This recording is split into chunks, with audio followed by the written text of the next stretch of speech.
The Ruhr Valley usually conjures up images of smoking chimneys and factories. Germany's longest river, the Rhine, flows through the valley. Our Euromaxx reporter is walking along the river Emscher, a tributary of the Rhine that has been regulated and now flows right through the region. It sounds absurd. Pilgrim routes in the Ruhr Valley, an area shaped by heavy industry that is not known for its beautiful countryside. The routes start right here and run right through the whole Ruhr Valley, and they are a great way to discover the beauty of this region by foot and at your own speed. Our reporter's first goal is on the southern pilgrim route. The city of Duisburg is 40 kilometers from where the Emscher flows into the Rhine.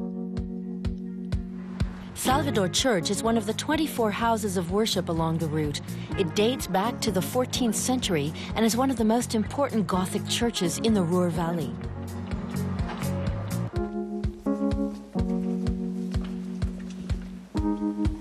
One of the church's most outstanding features is the stained glass windows. The original ones were destroyed in World War II and gradually replaced afterwards.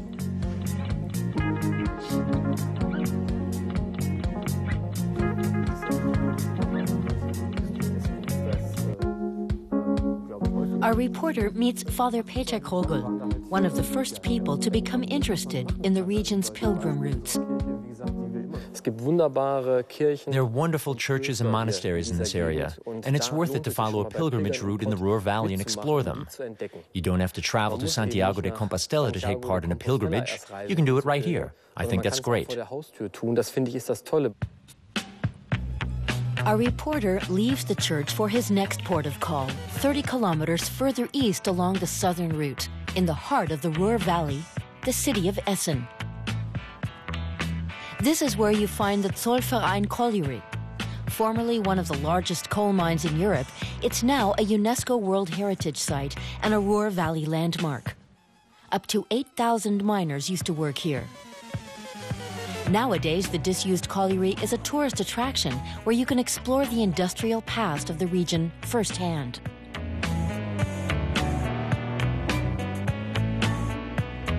Now, the site is a design and cultural center where events are staged on an almost daily basis.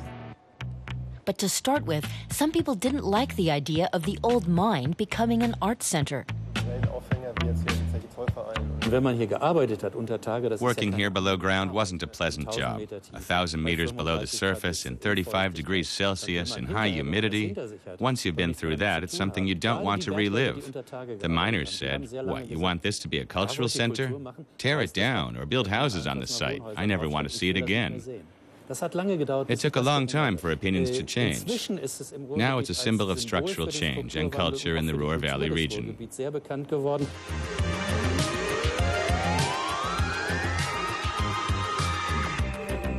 The next and final stop on the northern route is near the city of Bottrop, home to some 120,000 residents. You can clearly see the traces industry has left behind in the region, such as slag heaps left over from the mining era. The so-called tetraeder can be seen from a long distance.